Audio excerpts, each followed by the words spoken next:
Let's see, we had a show earlier today that went for 3 hours and 17 minutes, after which I had to go home and take a power nap. I should have put on athletic. Oh, never mind about me. Let's see what this is about.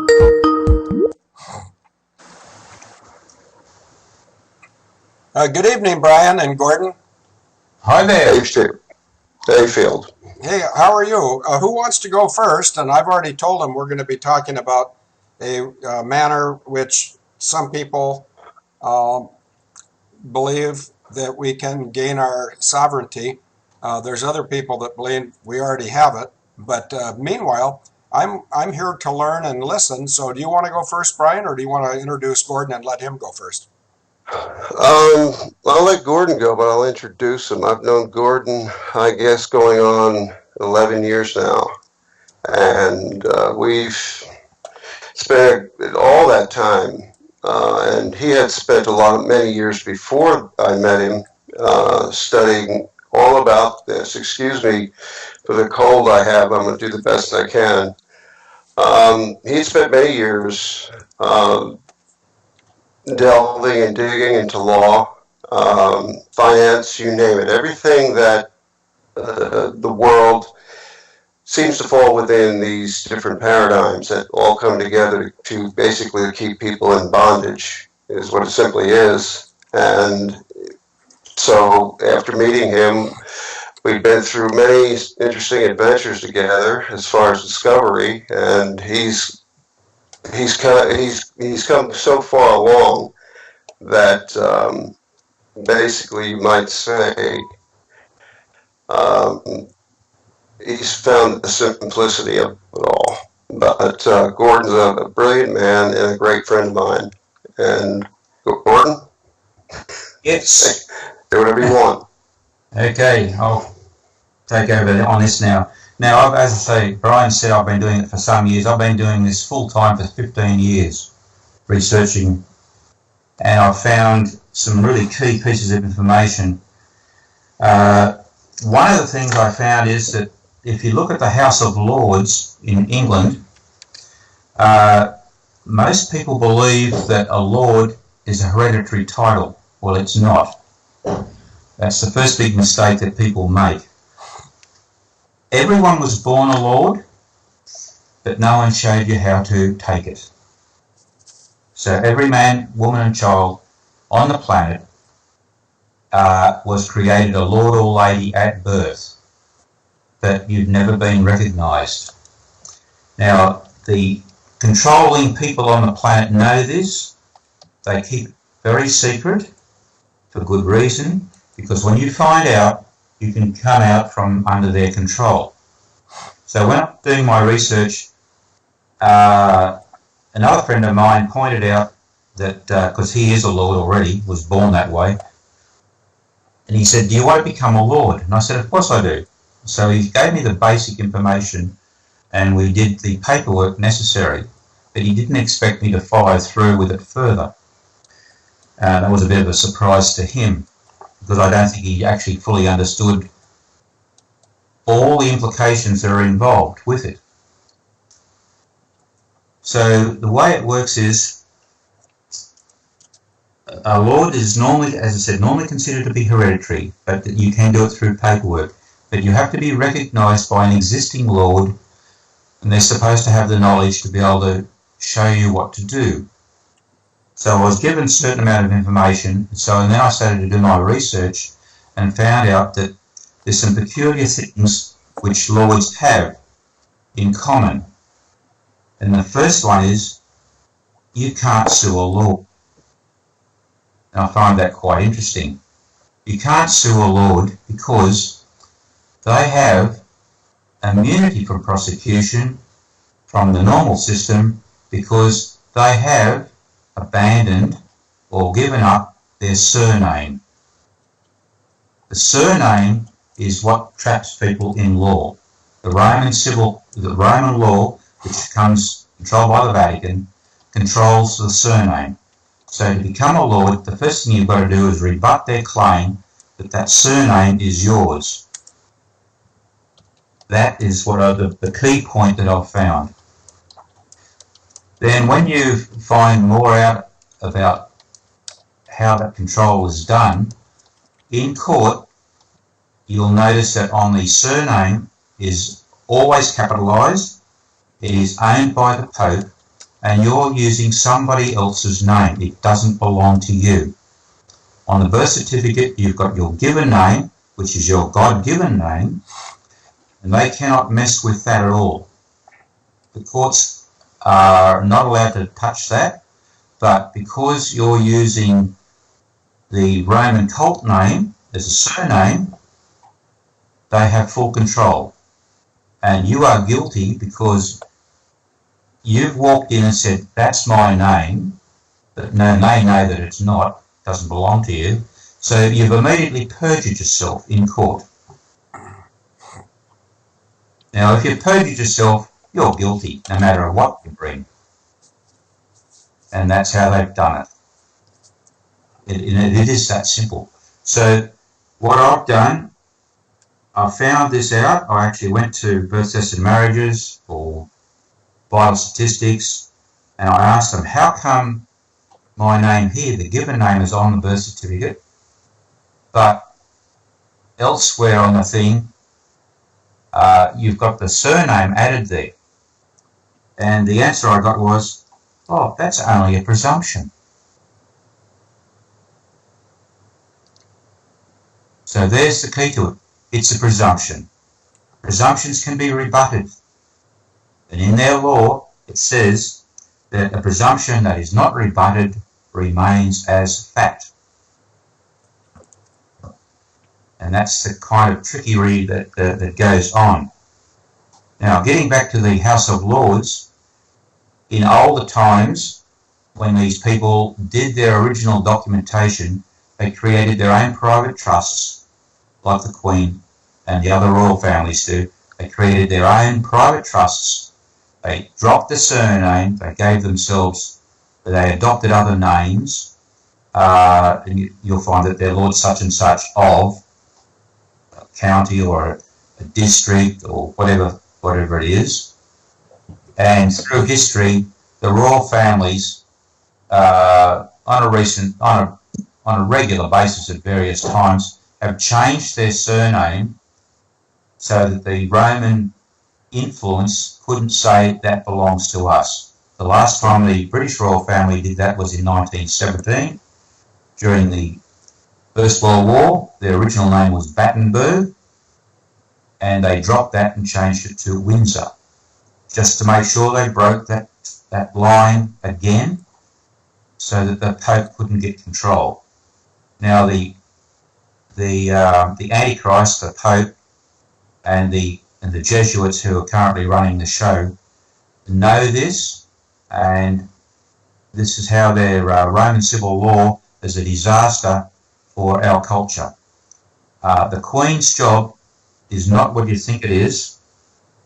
The Queen's oath is to a defender of the faith, and her job is to protect the common law. The common law is based on the Bible.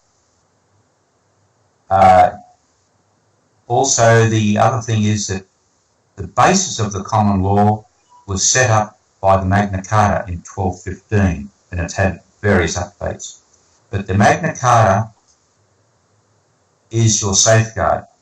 If the Roman Catholic Church, the Pope and the Vatican, can get rid of common law, we are totally screwed. That's why England is getting out of the Brexit, to get away from the control of Brussels and the control of Rome, because that is their problem. You have no rights in Roman civil law. All you do, the only things you have is privileges, which they grant to you. So that's the importance of knowing that the basis of English common law is the Magna Carta. It's the Queen's job to protect it. That's why she's there. And the other royal families all know this stuff, but they've been suppressed. Through the centuries, the Roman Catholic Church have been trying to destroy all other royal families, and over the last 100 years, the number of royal families has been basically decimated around the world because we're down to about half of what it used to be 300 years ago. Well, I think, Gordon, you'd agree with what I'm about to say. There's a lot of, and we learned this through several individuals that we've both known through the years. There are a lot of conflicts and, you might say, wars going on where the population sees royalty from one perspective, and they see Rome, Vatican, I'm not going to say Rome, Vatican from one perspective. And when you have glimpses of what these conflicts are really about, all of a sudden, some aspects aren't what you thought they were. Now, everybody likes to get an emotional, let's say, feeling towards these things that they perceive to be evil. And one of the most important things you have to do within yourself if you're going to make a journey such as this is you have to drop any aspect of judgment or being adversarial, because it will cloud your vision. And in clouding your vision, you're not going to see all that you need to see, all that you have to see, and all that you're going to want to see. Now, we're not saying, oh, this one's not evil and that. No, you have to see that all the shades of gray that exist in our own existences also exist throughout this entire pyramid as you get to the top and see what's really going on. Yes, most of it is reprehensible, and most of it has been hidden and misrepresented to the public at large for reasons to say that they look down and say, well, this is our war, and stay out of it, and we don't want you to understand it anyway. Well, when you're as dogged and determined as Gordon is, myself and other people we know, you don't take it for an answer. And you begin peeling back the veils and peeling back more veils, and when you find that nugget of truth, people have a hard time, first of all, even accepting what they find, because it runs contrary to what their entire existence has taught them should be right and wrong. I'm not talking about plain hardcore good and evil. I'm talking about right and wrong. When you find that, invert it, because that's what is always done. Everything is presented to people, take advantage of, to people at large, to take advantage of your best intentions. And when you get to the root of the truth of it all, you've got to invert it, and there you'll find the evil, but there you'll find the truth. And in the truth is where you'll find the good.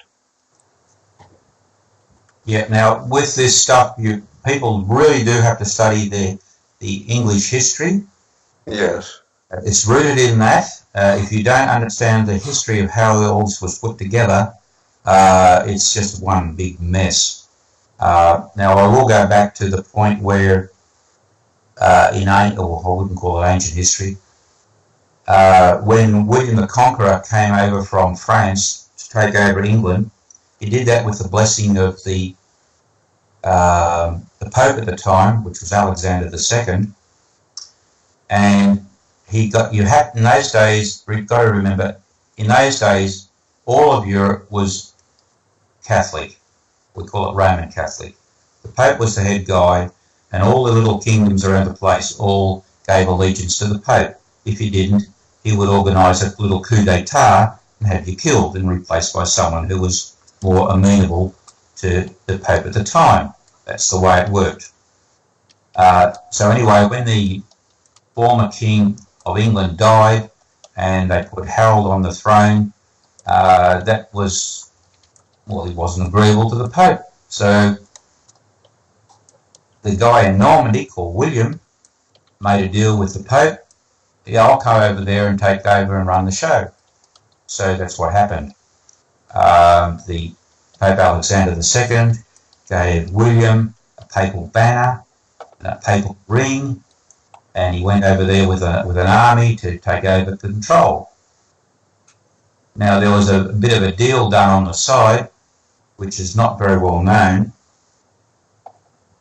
So when William the Conqueror came over there, he organised a stock taking, which took quite a long time, sent out his emissaries throughout the country to get basically a stock take of all the sheep and cattle and all the properties. That took a 20-year program and was finally released in 1086, just prior to this guy dying, and that was called the Doomsday Book. Now, after landing in 1066, and he basically took over the place, he gave everyone a holiday, but he just robbed everyone blind. And guess what day he made the holiday? December the 25th. Because they didn't have a holiday on December the 25th, so he gave them one. That's the real reason why we're celebrating it. We're celebrating getting screwed by a Frenchman. Anyway, the other side of the next part of that story is that what is not known, and took me a bit of finding out, William could only speak French. He couldn't even read and write his own language, so he was illiterate. All the work was done for him by his aides, who are all connected to the Catholic Church, or the Roman Catholic Church, under the control of the Vatican, and they all wrote and spoke Latin. He didn't know Latin at all. So the deal that was done behind closed doors for the Pope was in the new year of 1067. William created the Great Charter of the City of London Corporation and put the papal ring seal on it. Now, it was all written in Latin, so my viewpoint is he was an agent of the Pope, he put the seal on it, he didn't know what was written on it, so what validity does it have in law? Well, if you seal a document, sign it or seal it, and you don't know what's on it, to me it's a moot point and it's a fraud. But anyway, the City of London, as we call it, belongs to the Vatican, or the Holy See, I think is the correct term, belongs to the Holy See. That's the Pope's private little empire inside England. And that's where you have your law courts. And the law courts all owe their allegiance, whether they know it or not to the monarch of the day, but to the Pope. And that's where... the same situation with DC. Yes, same thing. The DC is just another little franchise colony of the Holy See. So when all the laws are written, pass through the law courts in the City of London. And most lawyers don't even know this, bar members do not know that when they give their oath to the bar, they're giving it not to the monarch of England, but to the Pope. And so, go Gordon. Anyway, they're very surprised when they find this out. Well, there's a lot of things that run through the City of London that most people aren't aware of. Now, if someone comes up with a good invention, for example, they file for a patent. U.S. Patent Office is not your friend. U.S. Patent Office is on Vatican territory. And all of these patents, traditionally since they began, there were various corporate mechanisms, because everything is done through the corporate entity. Our government is 5 main corporate entities, the top one being U.S. District of Columbia Incorporated, home foreign territory in D.C. Now, those who filed patents, for example, a dear friend of mine is a scientist with NASA, and that's as far as I'll go. Filed some very interesting patents lately. and I told them not to. Well, today's corporate incarnation, and it could have been changed because it made the light of day, was Serco, which is formerly Radio Corporation of America, RCA, that was bought and transferred to its headquarters, I think transferred out of England. They are getting every patent, every American files, and anyone in the Commonwealth. They have access to everything, in a sense. The intelligence agencies are nothing more than the private detective agencies for the owners. And the owners are those that own everything, who own the central banking system. And that's a combination between the Vatican and what people typically call the banksters. They own the consortiums which own together the central banking systems, with the exception of BIS. Now, with BIS, you do have private ownership. We knew the one who had ownership and control for a time, and we can go into more of that at a later time. But with the way things are structured, they have basically taken from everyone on this planet their sense of divinity. Because as you learn in these areas and get to the point to where you are competent enough to handle yourself accordingly, govern yourself accordingly, to be able to say, or to be approached by lords and say, you know, here's what this is. Most people, that's never going to happen to them. Usually we're our own worst enemies in this life. We've got to be able to sift through, comprehend, and incorporate vast amounts of knowledge when it comes to doing this, when it comes to simply stating it. You don't ask and you don't demand, you simply make your wishes known.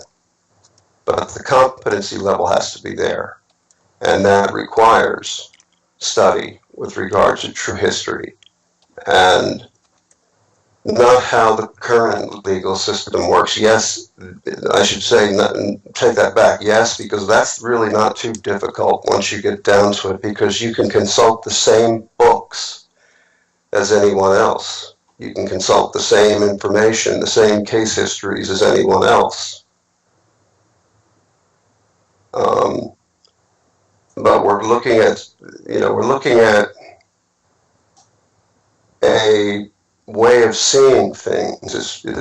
Gordon, was that what you would call it, a perspective, that overall it becomes a perspective of how you now see compared to where you were and how you once saw things and accepted things at face value. And that's what we're seeing. And I was going to say something the other day, but it's vitally important that this government, this country, that the Republic is restored, and hold on. Yeah, my wife just said something, I'm sorry. It's vitally important that the Republic is restored, because we must stay with and keep common law as the basis of all law. We can get rid of a lot of these ridiculous fictions of law that we seem to have to deal with today, such as UCC. We shouldn't be dealing with one another through limited liability and bankruptcy. And that's what we're doing. And that's what has allowed the banking system to become the dying edifice it is, that's going to take everyone down unless the movements in the background continue to do what they're doing. And people will lose their individual liberties in the fullness of time, if we do not repopulate the republic and we do not stand on common law and then allow people to rise as a meritocracy in all ways, whether it be a state of mind or a state of craftsmanship or professional conduct, what have you. We've thrown liability to the wind. We have a litigious society that has gone mad. And we have corruption. Beyond that, I watched an interview with a guy named Michael Francesi. Now, he was at one time back in I think the 80s, before he stepped away from it all. He's the only La Cosa Nostra that ever stepped away from it and kept his life and didn't have to go into witness protection and didn't have to, as he put it, rat on any of his fellow members. And he was earning $5 to $8 million a week. It depended for the mob. I think it was the Colombo family. And even they, from his perspective, he is saying that today, when they were dealing with a lot of corruption, that's all it was. He said even today, and it was a little amazing to hear this from a man that had gone through his amazing history and done all the wrong things he did, and all the, I guess, not necessarily good, but now he does good things, but just things he did. He says today, without a doubt, hands down, far and away, corruption in all levels of society worldwide is far worse than it was 25, 35, 45 years ago. So in many ways, we are at a precipice where, and this is where everyone, I think, should agree that Trump was put there not by the hand of man. They just did what they were told. This is a God matter when it comes to Donald Trump, because he has been under attack by the most mindless, rabid attacks I've ever seen in my life. And they do not see what he's doing in the background, which for now is a good thing. There's going to come a time when people are going to have to learn and understand what it is, because it could bring on violence. But moving back to repopulating the republic and going from an aspect of common law, it demands that everyone now have to learn how to be more accountable for themselves. And these are the very basic lessons people need to learn before they can venture forward. Most people say, well, I am accountable, and they are accountable to themselves, but they still have the corporate entity as their all caps name coming in on financial documents. They all have the all caps entity dealing with a corporate government. There is no such thing as government, it's a business. It's a business. They all have, every department in the United States has a Dun & Bradstreet number. Human capital management is an office under Bureau of Land Management, for example. The serf system has not ever really gone away. It's just the cage is a little more gilded for everyone. True freedom, they don't possess. But at the same time, with that comes something that most are not used to living under, and that is unlimited liability for the self. All thoughts, actions, intentions, deeds, you name it. All full and unlimited liability. And this is what a lord lives under: unlimited liability. Go ahead. Also, as a lord, you have unlimited credit, which people can't understand how that is. But the ancient ones set this up so that they could create credit into the system to keep the system working. But it's been hijacked by criminal bankers and people in the Vatican who are very, very greedy and self-centered, and they want to keep it all for themselves and they don't want to share it around. So they create the shortages on demand, they manipulate the economy, they create wealth for themselves but are greedy and don't share it. And it's all done through the control of that surname, which you don't own. Now, the history of surname goes back to ancient Roman times, where the owner of a slave gave the slave name his name to use. So that's how it worked. Like, for instance, the movie Spartacus, the Roman gladiator. Spartacus was the owner, his master's name. And he got his freedom from all that because of his exploits. And then he could drop that name, Spartacus. Now, after the so-called demise of the Roman Empire, it didn't. It just morphed into a religious theocracy or theocratic dictatorship. Because it's a much cheaper way to operate a business than through military force. If you can control people's minds and trick them into things, it's much cheaper and more profitable, and that's what they've done. In England, for instance, this kind of knowledge was passed to Edward I of England. He was also known as Longshanks, if you know your history.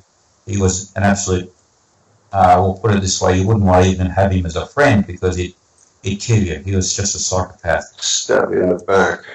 Yes, he was known as the Hammer of the Scots, so he was just a shocker. But anyway,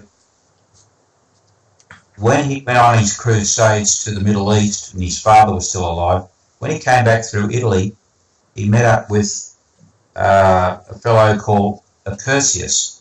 Accursius was a Roman jurist who was tidying up all the old Roman laws on behalf of the Holy Roman Empire. And at that time, the Holy Roman Empire was run by the Germans, which took me a bit of a while to put all that together. So anyway, Accursius wrote glosses, which was commentaries on the laws, and decided that, well, this law is out of date and this is more modern, and just modified it and brought it into a more practical use. He had 3 sons. One of them, all of them were jurists, probably in the father's profession because they'd made a lot of money out of it. So one of the sons, called Francesco, was weeded out by Edward I and went back to England so that they could be brought up to date with all the laws of the Holy Roman Empire, which is Roman law. And he stayed with Edward I for 12 years as his private secretary. He also lectured at Oxford University. So he was familiar with the Roman law, or we should say the Roman Holy Roman Empire law, which was what it was. And in one of those pieces of legislation was written up, it says anyone who adopted the surname is volunteered to be a slave. And obviously that was very amenable to Edward I. They promoted that. Because you can't, all these civilizations in the past, to some degree, have had slavery as an underlying part of their program. Without slaves, they cannot operate. And the more slaves you have, the more profitable the system is. So from there, it goes into more modern times. All the 14th Amendment, for example. The 14th Amendment, yes, that was just a trap. That's why the original 13th Amendment, which was got rid of by the law people out of England, that's why you had the the War of 1215, the whole idea of the original 13th Amendment was to get rid of the Bar Society and their members who were classed as, what was the term they used? Barflies. Oh, esquires. That's right, esquires. To get rid of esquires. Titles of nobility. Because they were corrupting influence. Even your first president, that was George Washington. George Washington was warned by people of Europe about the Illuminati under Adam Weishaupt. Now, Weishaupters say, oh, he was Jewish. He was Jewish, all right, born that way. But who trained him? It was the Jesuits. The Jesuits gave him that evilness to go and do what he did. Because under the Jesuit code, you're allowed to lie and cheat as long as you get your objective accomplished. The Jesuit code basically is codified as this: be all things to all people to reach your objective. Now, use your imagination with that. Be all things to all people to reach your objective. So whether they're dealing with someone one-on-one, and even in perversion, they're going to be whatever they have to be to get something from that individual or to compromise that individual. Or as groups, they will do that in groups en masse. And their main reason for existence is to sow confusion, bloodshed, warfare, fear, violence, anger, hatred, all of the negative emotions.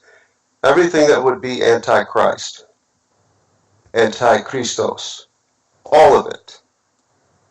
And it seems like today they're concentrating on confusion for the simple reason that most people have turned their eyes towards the internet and communication and finding information and educating themselves in ways they never had before or thought possible if you were born before this electronic revolution. Now, I can tell you this, and I'm going to say it out loud on this program because I want some to hear it. I was given a report a week and a half ago. I told you about it, Gordon. You know, there's some people not happy that I'm speaking again. And I've already got threats again on me. And Gordon will remember, he and I were writing something very important back in 2014. We're going to revise it again beginning shortly. We had them literally following my every move. But there were good guys then, you know what I'm talking about, field that said, well, we know there's 4 of them, but for every one of them, there's one of us. Just to let you know that these people are this Jesuit arm, primarily based in Ohio, in this country. That seems to be an enclave for them. They've done it. They're doing a beautiful job of it through corporations that provide information on the internet. You've got to be so very careful about what you find on the internet. Extremely careful, because disinformation has all the competency in many ways as true information. And what I notice now is deception and confusion seems to be the weapon and the order of the day. And that's why communication is so vitally important, and challenging information. Because this struggle has never ended. Rome never died, and they would incorporate and absorb all that which had power against them. They could not defeat the teachings of Christ with the phalanx and the legion and the sword. They had never seen or heard anything like it. They could not defeat this. And the more that people stood there and died in the name of what they believed, and it only created more of them, and Roman soldiers themselves, even Roman soldiers and executioners, even themselves converted there on the spot of torturing a Christian.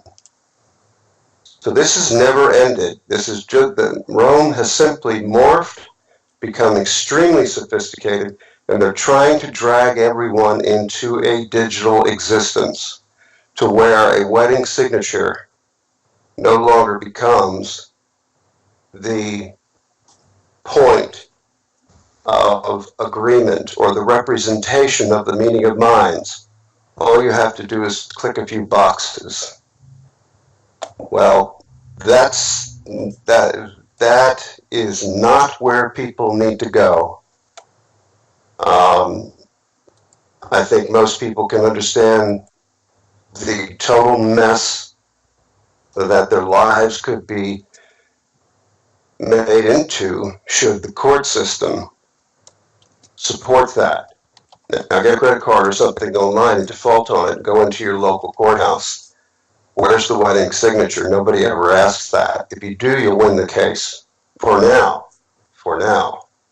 It's only a matter of time before that will change. That's why restoring the republic and common law is so vitally important. Now, here's another. I'll give you another little part of interesting stuff on contract law. If you find a contract that's got a fault in it, that's called, what's that term again? Oh, God, I had a mental blank on that. Oh, that's, help me out with this, Brian. I just haven't. What type of adhesion contract or? When it's called a unilateral mistake. Unilateral or bilateral? Okay, yeah, go ahead. I'm sorry. When you find a contract, and you will find this in all contracts where there's they don't disclose everything, and you find an error. That's called a unilateral mistake. Now, a unilateral mistake is where you can block anything in court really, really quickly because the judges know this. Now, if the other party already knew of the mistake, which they do in most cases, they've already known of a mistake in it and didn't inform you, that's called a palpable unilateral mistake, and that voids the contract. Now, you will find that lawyers are taught to make contracts which are very confusing, because that means they can make more money out of the case, because they can bring up other points of contention. But all you have to know is that a unilateral mistake that you find will stop them in their tracks, and if they admit to that knowing about the mistake, that voids the contract on the spot. It's pretty simple. So that's just something I've only found out about in recent readings and stuff, and I thought that was rather cool. So every contract that you've got is void in that fashion for one reason only. They never told you that they're bankrupt. That's a very important thing. You've got to remember all the corporations and all the governments are under the laws of bankruptcy since 1930.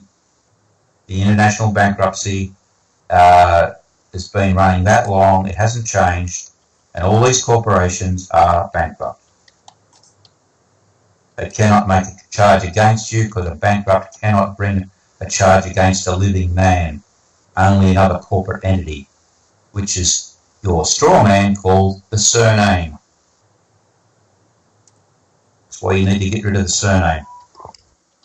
A lot of people are going to have very difficult emotional attachments to the surname, and those would have to be overcome.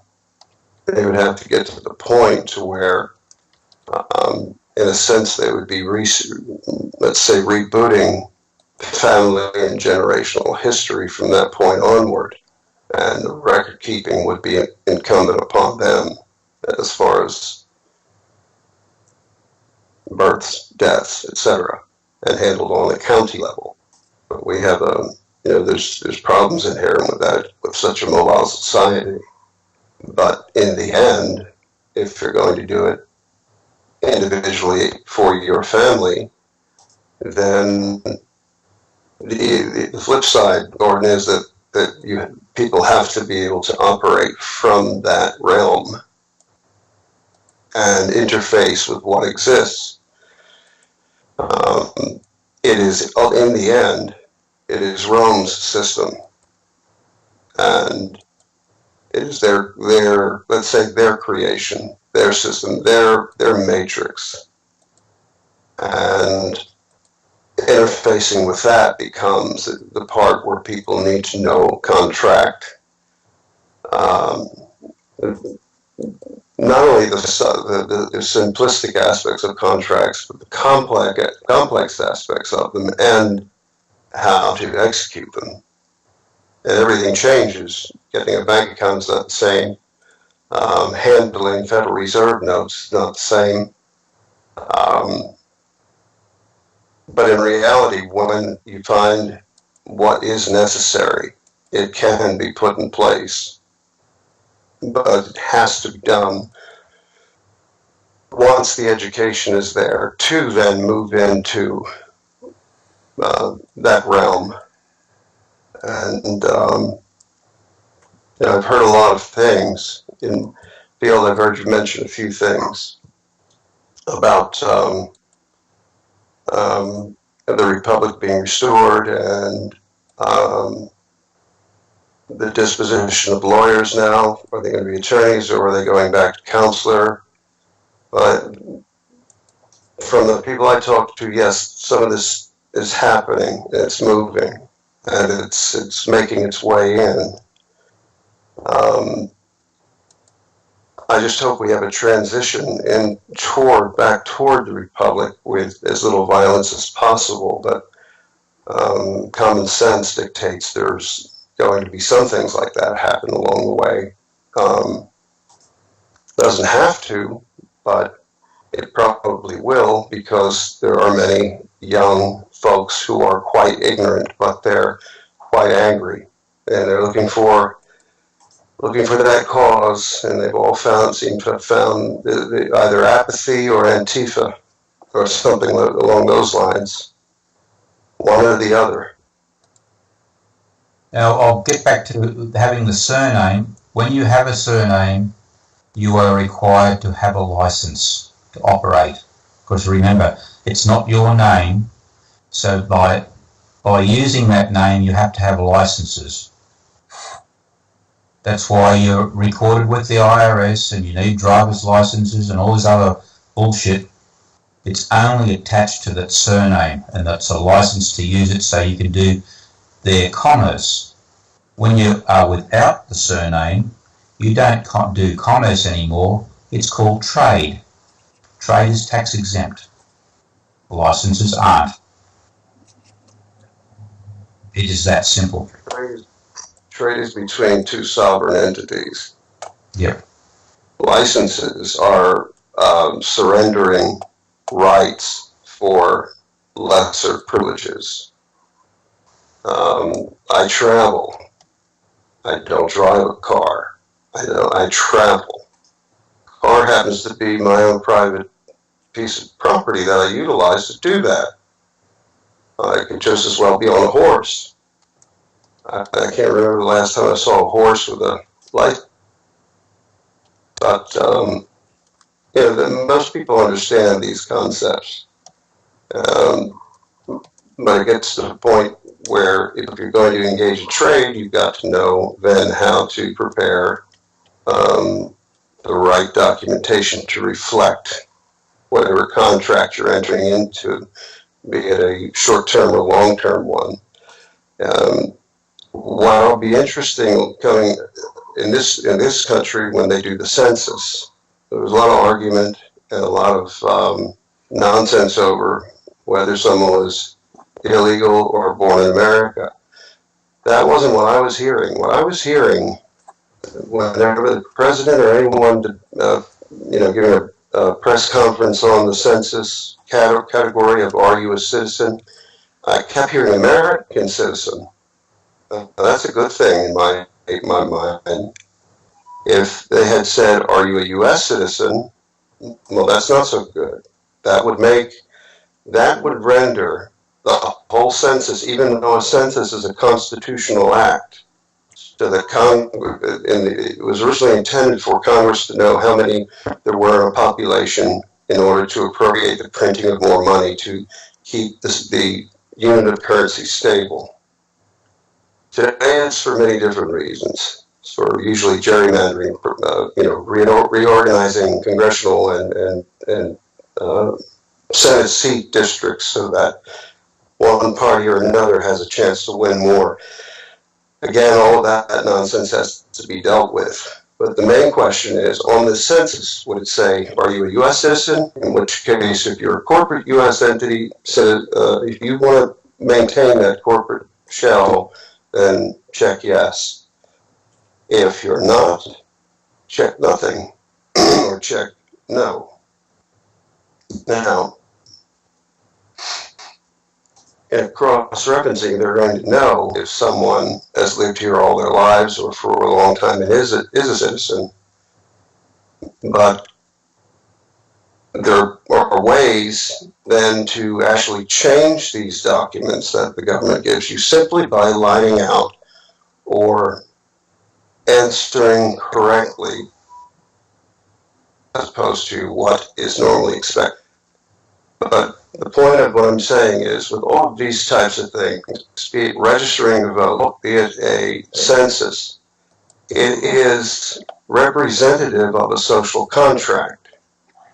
And each one of them contains, and it's an uninformed social contract, because it's not the 10 pages describing what actually goes along with registering to vote are usually handed to you, and you don't have time to read it, or you could at least receive that in the mail before the voting date ever came, and you can see exactly what kind of social contract you're entering into.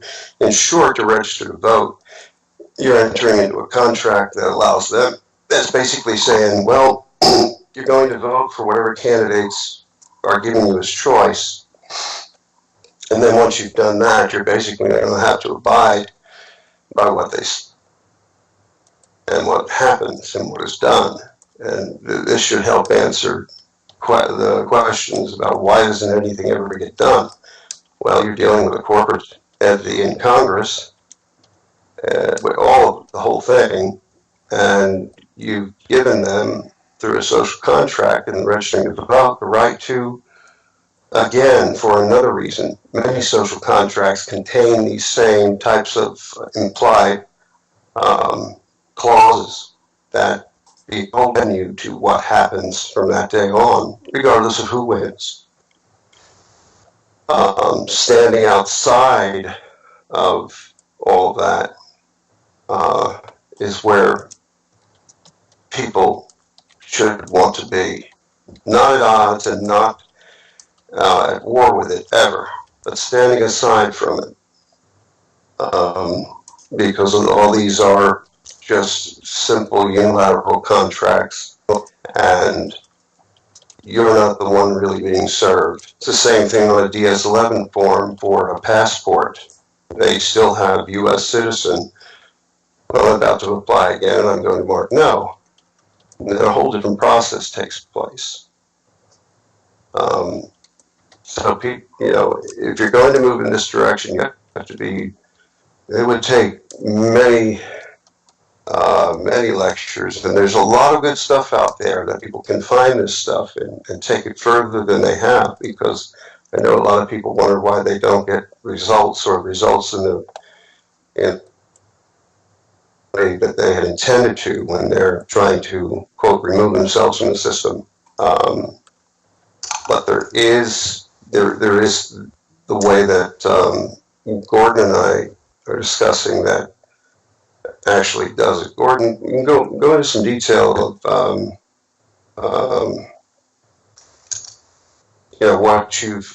what you've done in the past to lead up to this. Okay, well, that's a long story, but one book I would recommend everyone read, mind you, you don't have to get very far into the book, Eric John Phelps, Vatican Assassins. If you haven't got it after the first 50 pages, you'll never will. When you get to the 500th page, you'll be utterly disgusted.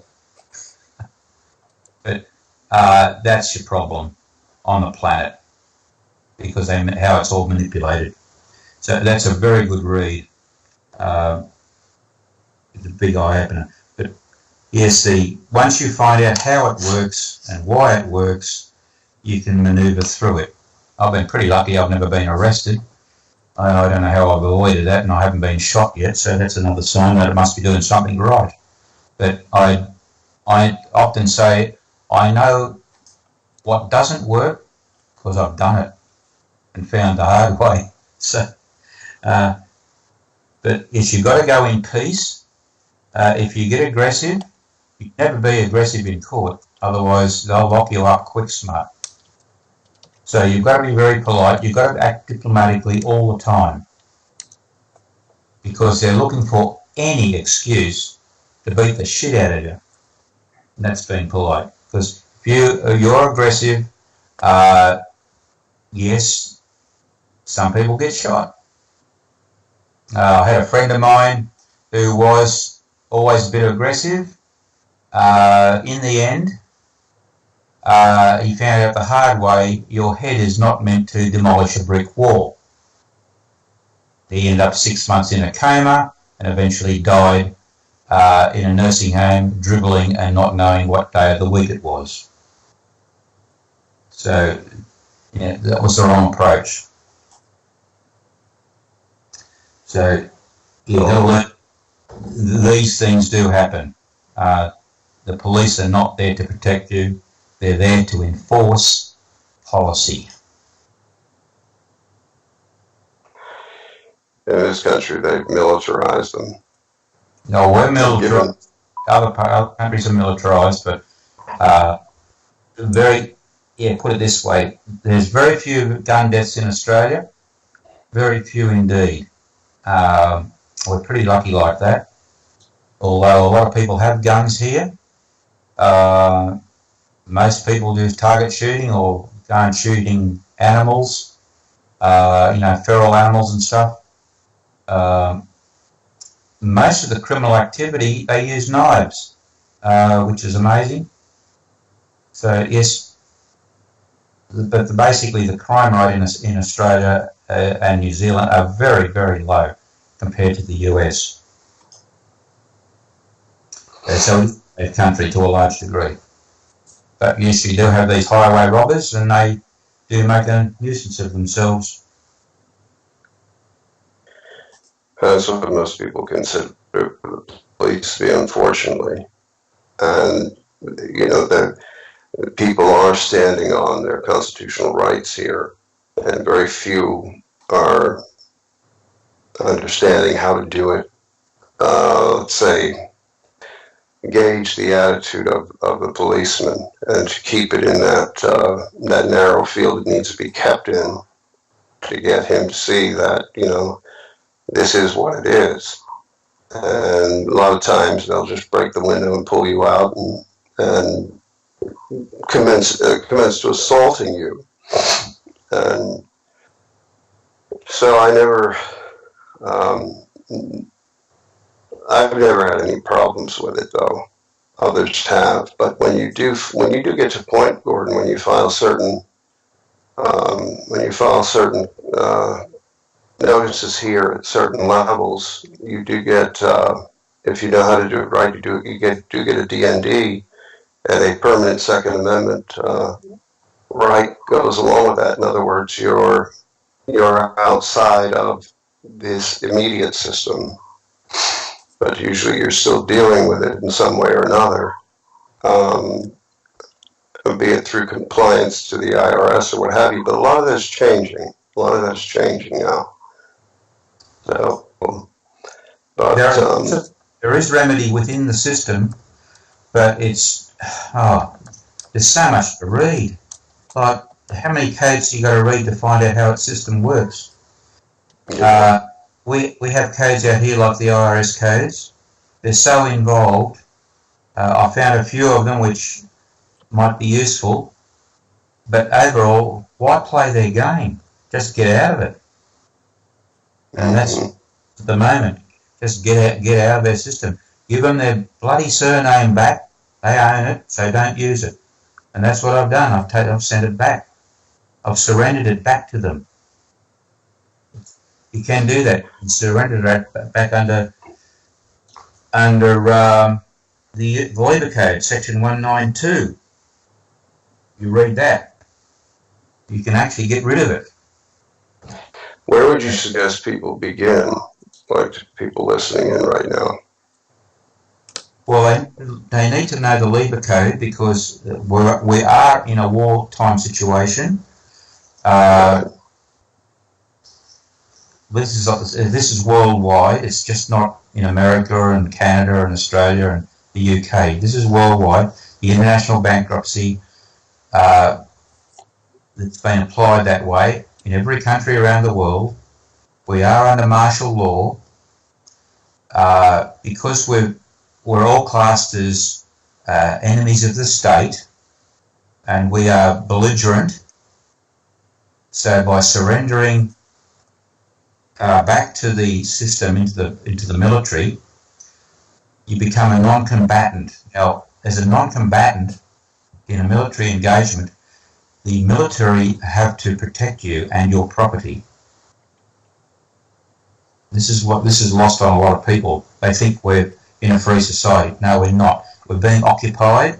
The occupiers who are causing the trouble are the police, because they're part of the UN, and to some degree the military are unaware of this, and so are the police. But the occupiers are banksters and the bar society, and they manipulate the governments. The governments are only administrators of a bankruptcy. That's all they are. That's why a lot of the code and statutes so conveniently fit their side of the story. Yes. Because if it doesn't, then they change it. Yep, and they will change it. So that's don't look at it as a politician as having been doing any good for you, because they're not. They're out there line their own pockets while they can. Most of them have been caught in honey traps, because that's the way the Jeffrey Epstein operation works, is to get every politician they can compromised so that they can be blackmailed and they do as they're told. That's why Donald Trump is clean, and he couldn't be bought and he couldn't be blackmailed. So they have a big problem. I see some disinfo floating around out there regarding him, and it won't get any traction. No, the disinfo people is there to discredit any honest people. You'll find that a lot of people are under a lot of attack, some justified, but some people aren't. And as we know, Trump was put there by the military because of the corruption in Congress. It's a matter of finding the honest ones. They're the only ones that could have put him in, that could have surrounded him and helped get in office, because most people don't understand that the 14th Amendment was passed, and the day it was ratified, the Union soldiers came into Congress and escorted all the representatives from 11 southern states, and then ratified the 14th. So this is real history. And the 14th, in essence, for the first time, used the word citizen, American citizen, in the same phrase. What with the citizen with I think it went from capital to small c. And from that point on, began the corporatization of everyone into dead slaves. That did not free anyone. It enslaved our ancestors and began the process, which now has everyone literally tied and so confused that they see no way out of it to this day. See, the emancipation of the Negroes, they said we want equality, so they gave you equality. You're all slaves. That's equality. Everyone's a slave. Good. And a lot of these several amendments can be proven to be illegitimate as easily as Obama's administration in his 8-year tenure could be proven to be illegitimate. It just takes the will for that to come along. And I see a lot of this happening to where people will begin over this generation and the next generation finding benefit in common law, as long as what we see happening continues to happen. Because I think ultimately, after voting after November 4th of next year, things are going to hit the ground running. But certain things, low-hanging fruit, now are going to be brought to task that are, and a lot of this people don't hear about. But, you know, there's just so much that that has to be done, and a lot of it will be self-re-educating of people's minds for them to see who they are. You know, this is where Rome has worked beautifully in dividing and conquering the individual through their psyche, through their spirit, and they broke all of this down. And it's important to understand something that Christ said, you know, when he said, love the Lord with all thy, there's many ways it's translated, mind, body, and soul, etc. But actually he used the Aramaic term, nafsha, which means that nothing within the being can be separate or is considered separate. Not the vessel, not the heart, not the mind, not the spirit, not the connection to God, which is through the heart, which is from where will begins. From will we garner intent. From intent we garner thought. And from thought we manifest action and deed. And that thought, action, and deed is not divorced from the laws of God and the laws of nature. And most people don't see that. So they believe their thoughts can wander one way and their spirit is one other way. No, it is all one thing. And he said, love the Father, as it's translated from Hebrew, love the Creator with all thy nafsha, meaning you are actually closer to God. No one out there needs anything between themselves and God, nothing. But this is what has been, you know, programmed into them, and it divides the division of the psyche has become a result, schisms and psychosis, the division of the spirit, the division of all of it regarding the man or woman. And it never was meant to be. You know, people need to understand first and foremost as you walk into this process of enlightenment with regard to law and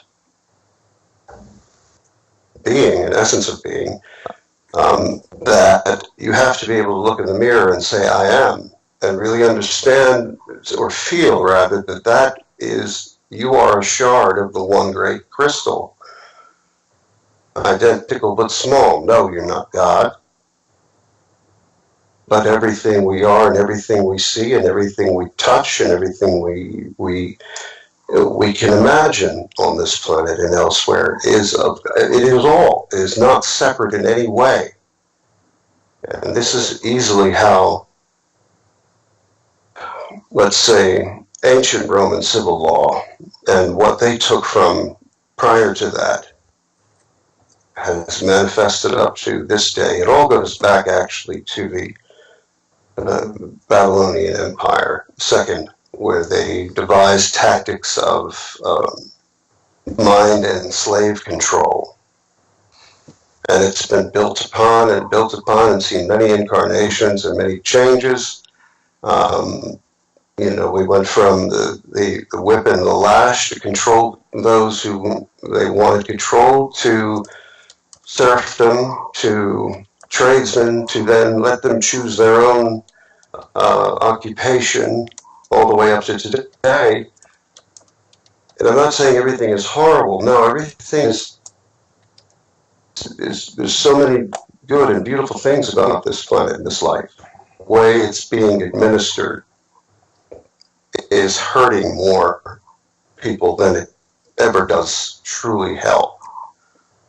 And these systems are now becoming more and more out of hand and intrusive, and the reason, let's say the evidence of that is the rampant corruption from top to bottom in just about everywhere you go. You can't walk into a county without finding corruption. You can't walk into a small town without finding corruption, and it's all the way up from there. The system relies on the fact that you have to volunteer. So you volunteer. Compliance. Yes, you volunteered to use the surname, which means the implications that you are now have to be licensed, and you volunteer to do these different things, but you're not told of all the traps.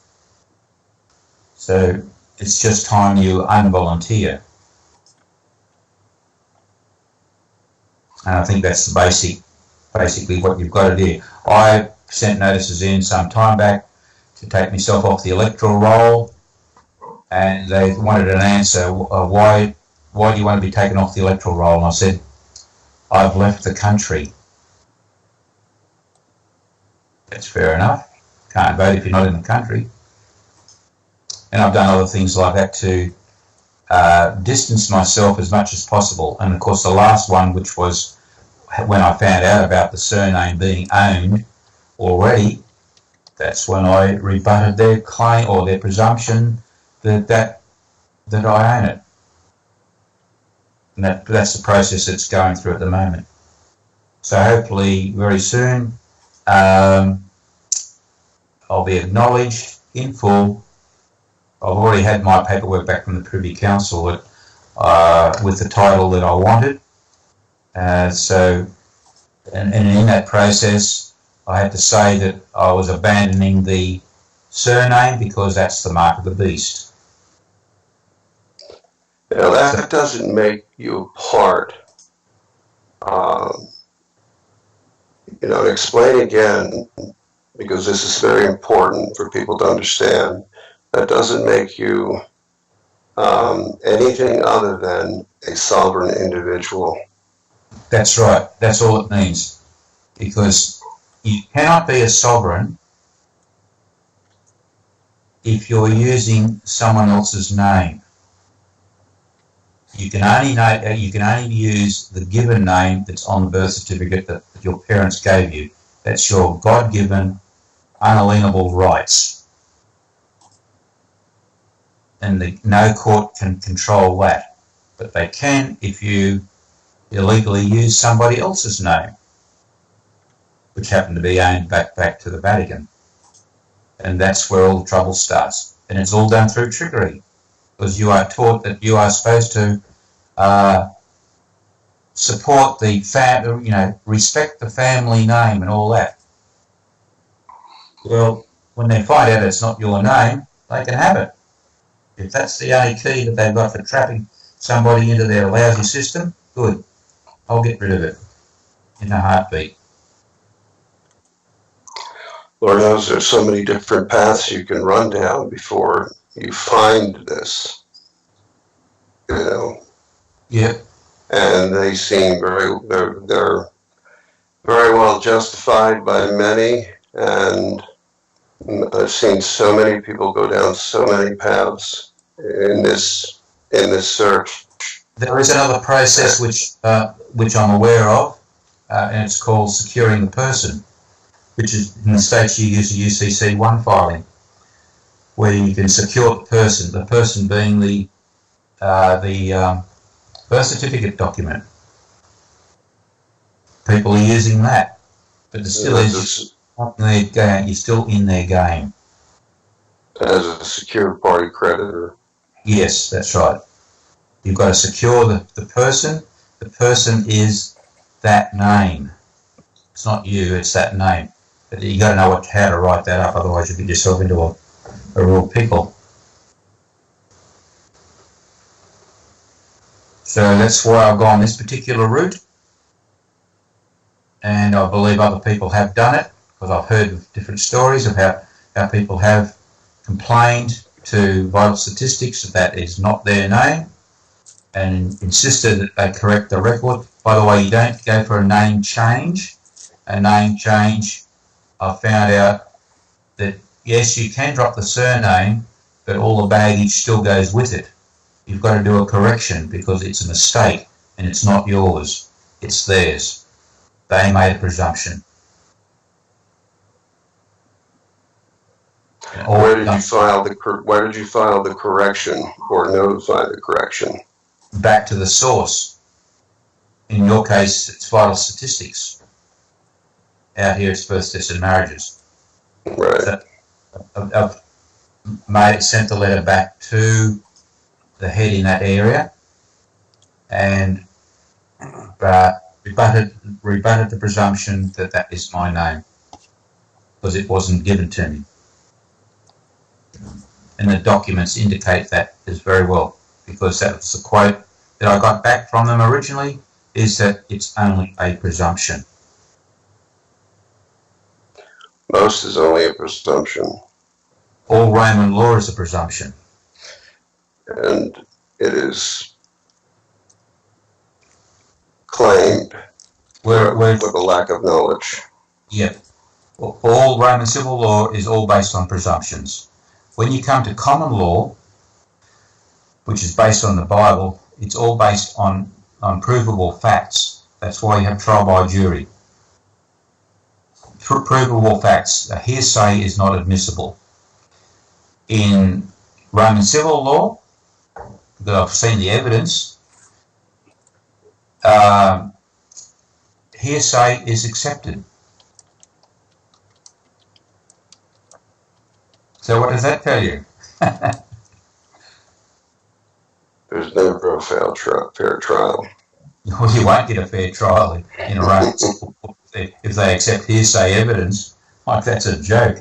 And we've got to remember also that in the civil courts, the Roman civil courts, it's a stacked anyway, because the judge, the prosecutor, someone bringing the accusation, like the police or the IRS, they're all being paid from the same purse. That's a kangaroo court. That's a joke. That's a fraud. The judge's supposed to be impartial. How can he be impartial when he's being paid by the same people? So all those courts are a joke. They're all private corporations for profit. And good. So why would you want to deal with these people at all when you know that they're just criminals? You've got to go to, in America, you've got to go to an Article 3 court to get a fair hearing. The least you got King's Bench in Philadelphia, which doubles as the Pennsylvania Supreme Court. Yes. That is, go ahead. A lot of people in America are totally unaware that you still have access to the Privy Council through King's Bench. It's because you're still a colony of England. Nothing's new. And by the way, The person that's above you in the United States, because that's really southern Canada, is the Governor General of Canada is over Governor General. Governor General of Canada is over the United States. And that Governor General, in exercising his power in Canada, has the power to shut down all proceedings in Canadian Parliament anytime they choose. Yep. They can also override decisions in Canadian Parliament. And the reach here, there's an office here, and I had the name, and I was trying to research that, and something happened where I didn't finish that. But there was an office here that was attached to it. Anyway, and it's the same thing there's a Governor General in New Zealand, a Governor General in Australia, and in all of the United Kingdom. That's right. Now, the Governor General in Australia sacked the Prime Minister, Gough Whitlam, that was about 1975. It was supposedly over the basis of there was a logjam over the budget. But no, that was the cover story. The reason why Whitlam got sacked is because he was violated the Constitution. It was a constitutional issue, and they were doing stuff without the Queen's approval. They were bypassing the foundational documents of the Constitution. But the cover story was that they couldn't get the budget passed. So Australia is actually in a constitutional crisis at the moment, whereby there's been no lawfully elected government for the last 40 odd years because of collusion with both sides of Parliament trying to sidestep the original organic constitution. Same problem we've had in the US. Well, I think that problem is going to be rectified over the next 5-6 years. Yes, it has to be. It has to be to stop. It goes back to the trouble with the alterations to the Constitution and the not swearing the correct oath of allegiance. And that's been a big problem in the States as well, because you've got the Bar Society manipulating stuff, and that's why you've got Trump with a military administration overriding Congress because of the fraud that's gone on in the past. And in truth, he can. And I expect to see sometime in the not too distant future that martial law is presented in such a way to the people that, okay, this is what's happening, because I do believe there's going to be, by the negative forces, they're going to have to trigger some type of, this is merely conjecture, but this is based on a lot of factors. I do see that for some reason they may have to fall back on open martial law. And in doing that will not be a bad thing, and it won't last long. It will enable them then for Army Civil Affairs and the subsequent forces to do what they have to do. As far as, let's say, when certain people start having the cuffs thrown on them in broad daylight, there is going to be amongst a sizable cross-section in this country, their stupidity is going to rise up, and their only means, like children, are to throw temper tantrums, but these will be in the forms of violence, and that's not going to be tolerated. I don't have these doom and gloom type scenarios, but I see that as a possibility. But if so, then it's just part of the growing pains. Then people will begin to understand what actually has been going on behind the scenes for many, many years that has to do this in order to preserve the Union, this country. Well, when people find out the extent of the corruption in all levels of government and how they've been stealing from the public purse on a huge scale, the populace will be very pleased that the military has moved in, because the theft that's gone on is just outrageous. Anyway, that's another story. It's a whole nother few days of discussion. Yeah, the theft. Because the theft and yeah, as you know, I'm privy to certain stuff, and you're privy to certain stuff, and Phil is privy to certain stuff, and it's not wise that we make it public for our own safety. oh, that's true. Mm. And it's not that it's not that we wouldn't like to. It's just that no, there are things in play that nobody wants to upset or cause any undue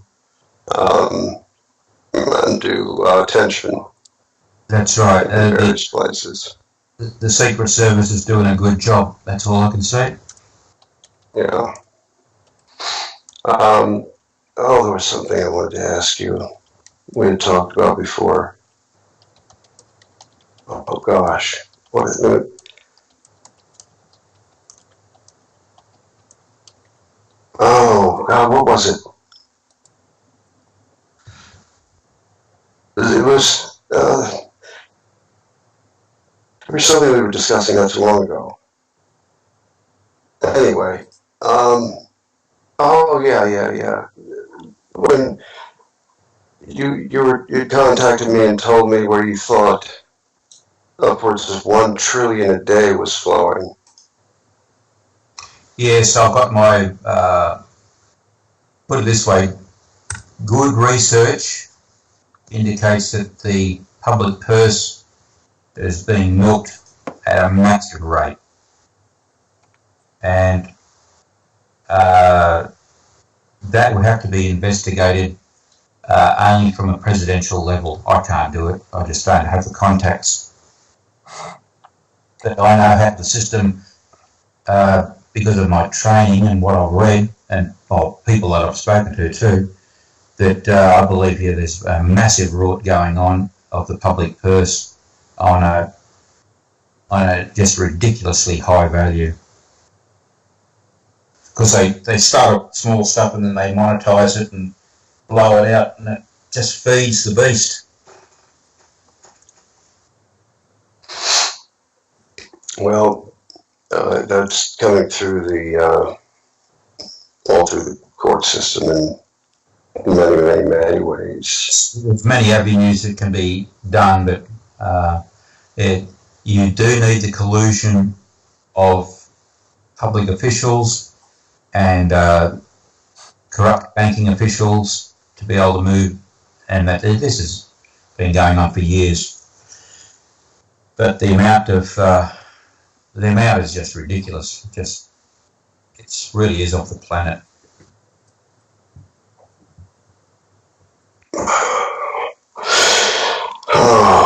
What was the all right, hon. All right. Good night, hon. That's my wife. She's going to bed.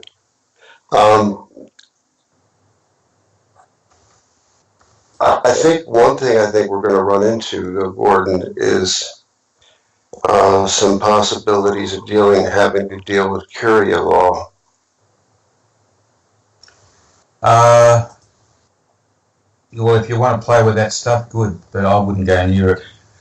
I don't want to, but in the end, who is holding the trusts? Very good question.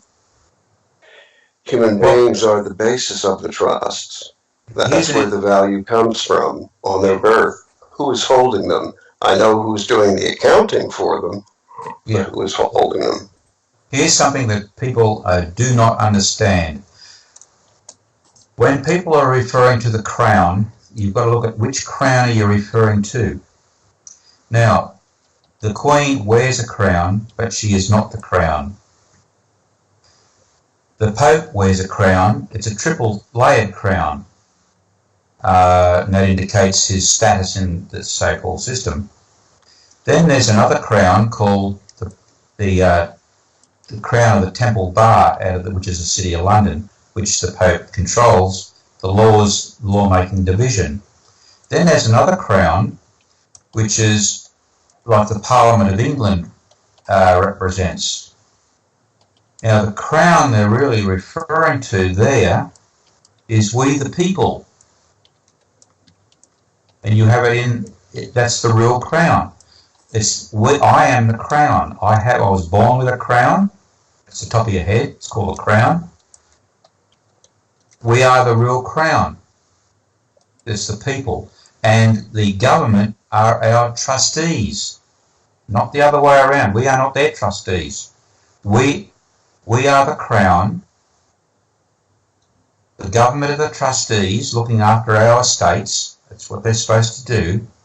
But through their trickery of the Crown Temple Bar Law Society, they've flipped it. So we become the trustees and they become the beneficiaries of our own trusts. And that's the fraud. So and they only did that because of the trickery of the name. They conned us into believing our surname was ours, and it's not. Well, this brings up the idea that when they knew Trump was going to win, and he did win, why the members of the Party Council, several of them, along with certain individuals here in FBI, CIA, and other, let's say, places, conspired to do what they did against the president because they knew where this was going. They knew that the entire offshore structure would fall apart. All of those thousands of brass plate, paper, false layers and layers of companies under Northern Trust, for example, and their subsidiaries. That would all take a different turn because the revenue from the court systems would be then discovered, not for what they are, but discovered where it was going and why it was going there, why intellectual properties were being siphoned off and then handed off to various corporations for them to develop, and then through the completely owned media propaganda circus told to people, here's the story of how, well, Facebook, for example, prime example, that kid couldn't cut his way out of a wet paper bag. But all of this was going to come tumbling down if what is happening had happened. And I think a lot of damage control is going on now between the Crown Principality, let's call it that, the corporate Crown Principality. They're trying to do damage control. They're trying to misdirect attention to them when it's DC is just as guilty. And of course the Vatican is just as guilty. And then you have the other groups infighting and assuming what people term the Zionists. And Zionism, I do not in my mind equate with anything to do with Judaism. There's cultural Zionism, you'll find that among Jewish people, what you want, but as far as international, that structure of Zionism, that's got nothing to do with Judaism, God. None whatsoever. I mean, what did Biden himself said? Well, you don't have to be Jewish to be a Zionist. And so you've got all these factions. Then you had to bring in the Far East, whose many gold reserves, through various reasons, like the confiscations following World War II, where we got a lot of the loot that the Japanese had made off with. And then there was Madame Chang, and then there were others. Now, this was quite a bit of wealth that could be leveraged and had been leveraged then in Switzerland to build up to what we have today. And you have others making claims for their, and all of these, interesting but some insane financial schemes based on all of this, trying to muddy the waters internationally. So it's, we're in for some very interesting times in the upcoming months. Yeah, a lot of this surface, but yes, there has been a lot of... But the bottom line is, go ahead. There's been a lot of misrepresentation on who owns what.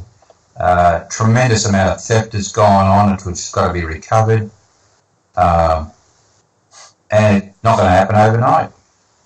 And of course, the system, Trump and the people at the top who know what's going on, they want to get rid of the thieves out of the system. It's no good putting money back into the system and having the same thieves stealing it again. Yet the thieves are going to be removed so that the money that is released can go to the people and do some good. At the moment, this drip feed system that's been going where 95% gets stolen and the 5% is supposed to feed the rest of the world, that's bloody bullshit. So that's insanity. Absolute insanity is what it is. And of course the military have woken up to the war game scam, because these wars, these perpetual wars that have been engineered, the generals wake up and think, if we go into another war, this is bad for my pension plan.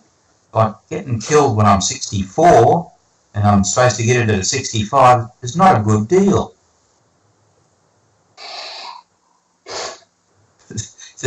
They look at it, they're not stupid. You get into too many wars, somewhere along the line you're going to get killed. It's just not good. Just not good economics for your pension plan. What always reverts to Smedley Butler's work on war. Yeah, Smedley here, it worked out. He knew back in the 30s. He knew it was a big con, big racket.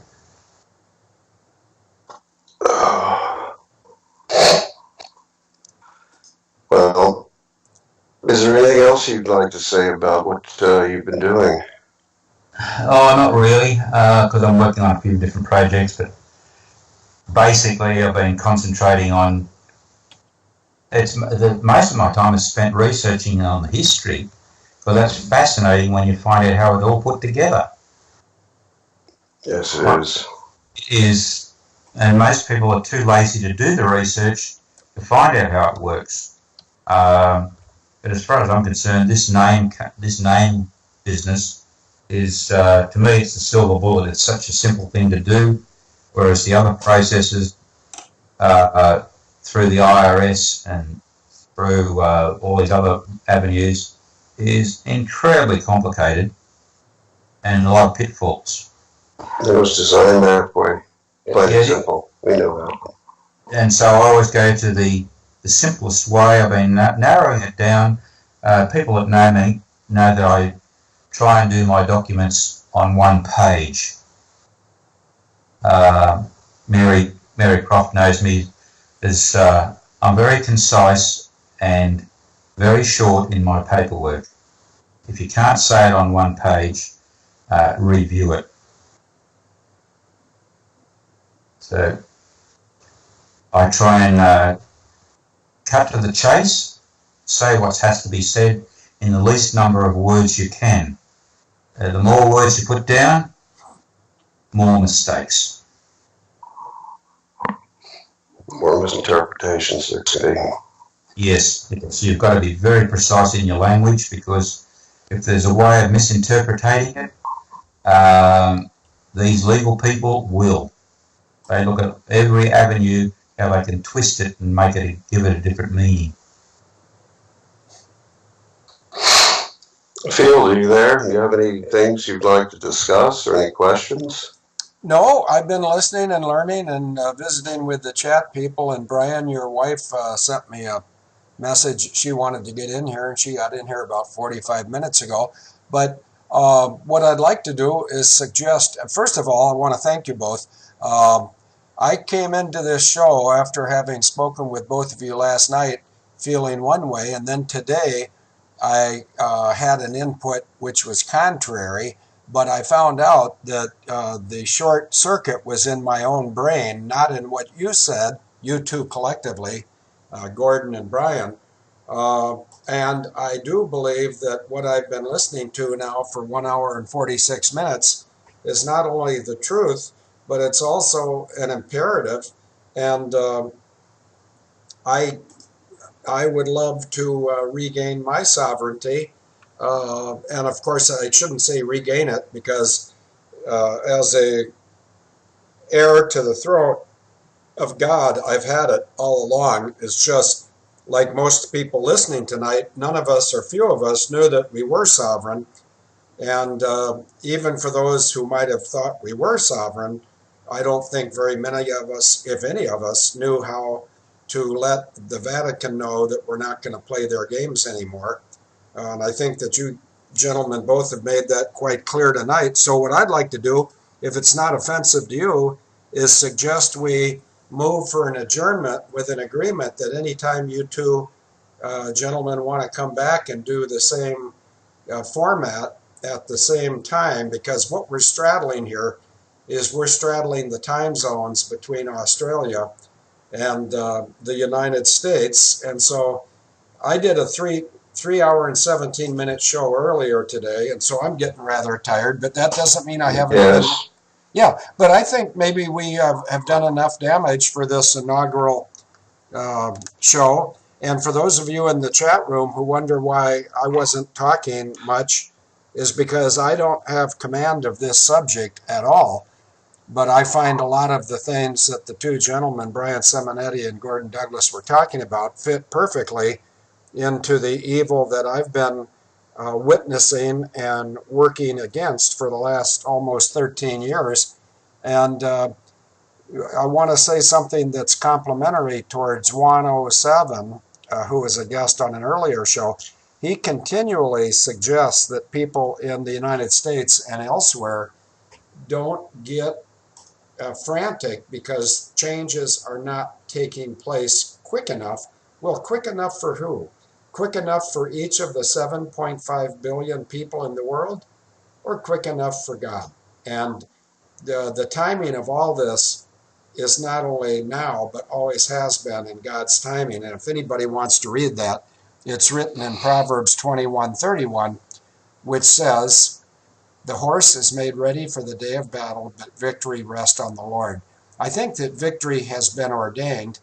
I think many of us in the chat room tonight and the listeners that are not in our private chat room, I think we've been blessed with some knowledge that is not easily found. And if it is easily found, it's not so conveniently articulated as has been done by Brian and Gordon. So I, for one, would like to thank you both very much for the expenditure of your time with me tonight. You're more than welcome, Field. And what I'd like to do is, since we kind of did this off the cuff, Gordon and I could say prepare a plan of discussion, and it really works well because we could go off onto tangents one-on-one, just Gordon and myself, and most people would not be able to follow at all, and I don't want to do that. I'd like to be able to start with and Gordon and I can plan out what we'll choose to discuss, and I would like for the chat, because I can view the chat when I'm on. It's been on in front of me, but I've been concentrating on us discussing things. I'd like for questions. What I find for any given audience, because every audience has its own life to it, I would like to see questions posed from the audience, and my wife could field them, no pun intended, and then we can work from there. and then we can build a show that's dynamic, and we're answering questions that come from you or those in the chat room, and then each question, trust me, there'll be a history, there'll be a practice, and there'll be an entire story to go with it that ties into everything we've been talking tonight, because the information involved in all of this is so vast, but it's not that vast that people cannot comprehend it and then begin to make sense of it in their own world and apply it. So that's the way I'd like to handle the next time, because I would like to do this again if it's okay with you, Field, and go from there. Before I sign off, the last thing I want to say tonight for you is that don't seek revenge. God will do a far better job. I'll leave it at that. Okay, and then what I'll do is I'll use my bully puppet to say that numerous people in the chat room have been asking me to thank you both, which I already have, but I'll thank you both again. And whenever you two gentlemen wish to do this again, I think Brian's idea to have his wife, whose name is Harbor, Harbor, she's in the chat room right now, if she wants to field the questions, no pun intended, then I think that's wonderful, because I think you guys are probably within 10 feet of each other right now, and she can scrutinize the questions and pick the ones that she thinks are of the most universal interest for our chat room. And one thing that's very important that Harbor, Brian, and Gordon all understand is this recording, which I will send a copy of the recording to both the Simonetti household and the Douglas household. Not only is the recording archived into perpetuity for free, and it's accessible 24/7, 365, but the chat logs are also archived forever. And so it is a good way. Yeah, it's a very good way, I believe. And notice tonight, I barely said a word, because once again, I'm not like some other people I've witnessed who think that's because it's their show they have to teach. Well, if you don't know, you can't teach. And so I'm a student here, but I'd like to provide my blackboard and my classroom to Gordon and Brian so that they can regularly instruct us, all of us around the globe, of what we need to do to be ready for the changes that Donald Trump and some other world leaders are going to allow to make their way into our lives, so that our lives will be more worth living. We're already worthy beings that are well worth living our life, but I see people becoming discouraged and despondent. I'm thinking of a lady right now whose name I will keep private, but I know that there's a lot of brokenheartedness in the world, and I know that there's a lot of ignorance in the world, and I'd like to thank you two gentlemen for, in such little ways as I want to point out to both of you, that your speech is very,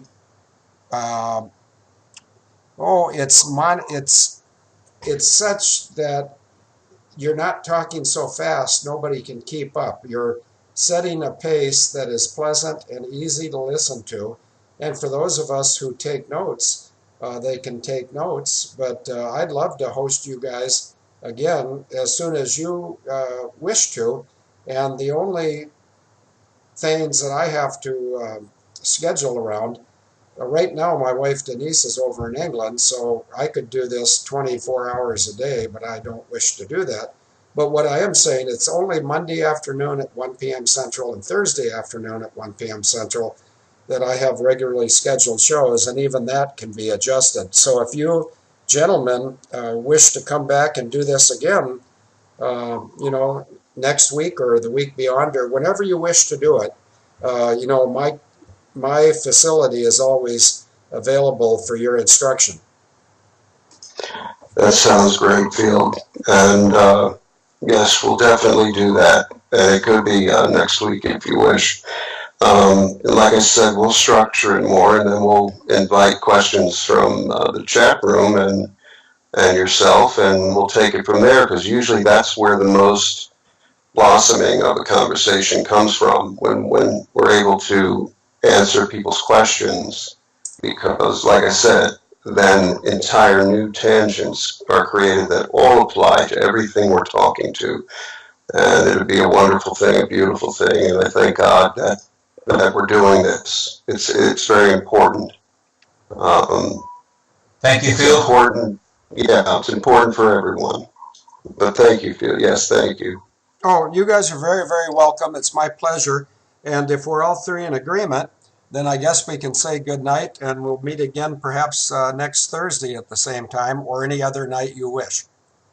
Yes, thank you very Sounds much. good. Oh, thank you both for everything, and I'm going to say good night if you're not offended. All right. Good night and God bless. Okay, good night, and God bless all of us.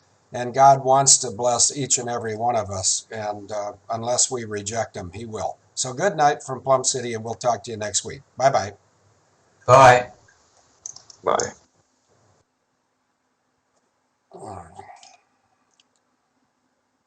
Hmm.